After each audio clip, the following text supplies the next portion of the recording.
So I just finished the interludes. The Szeth one, he's now Szeth son Honor?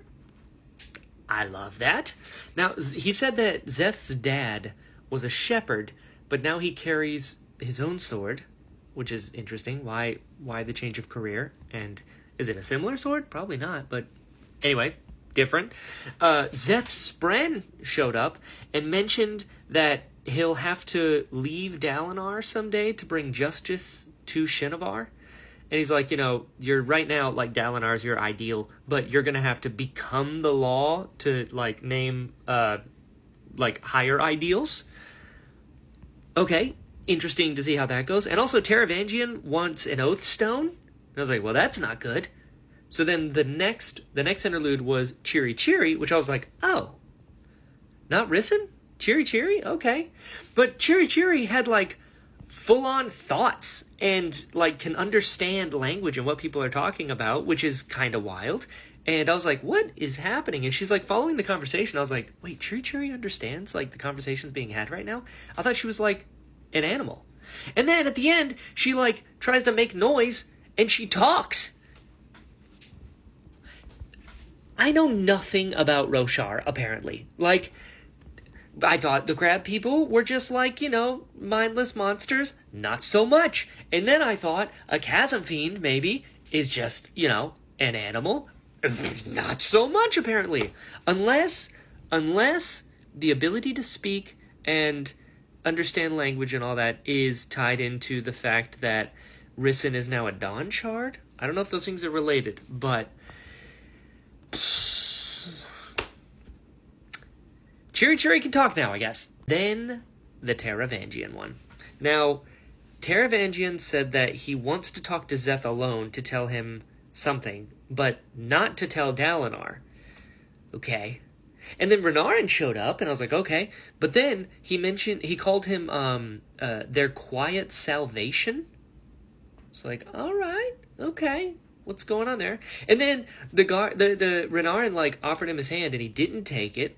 Interesting. Wonder why. And then a guard showed up, and the guard is Szeth, like, in the illusion.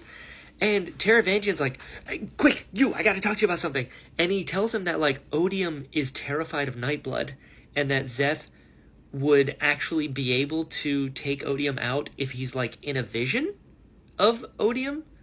And then he told him to give Dalinar Nightblood. But I don't understand that, because Nightblood would kill Dalinar by using it. Although this is Taravangian, so he's probably like, just give it to Dalinar, tell Dalinar this is how to kill Odium, and then Dalinar uses it and dies in the process. That would suck so bad. But, yeah, I don't know where we're going from here, but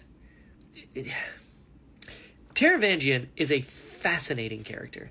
Because, one, I've said it before already, but Michael Kramer's performance as Taravangian is just incredible. And he fools me, because I'm like, okay, yes, I go back and forth, but I genuinely believe, like, Taravangian is, like, genuinely trying his best to do what he thinks is best, even though it requires, Thanos level, like that kind of distortion, where Thanos is like, yeah, I mean, the hardest task take the strongest wills kind of stuff, and he's like, people are overpopulated, they're all gonna die, so just take half out, we're great. And Taravangian's like one of those people, but he, like, gave up his family, gave up his lands, gave himself up, planning to be executed, but he still is making plans. So did he actually give up, or did he just tell everyone that he was giving up so that he could do this? I don't know.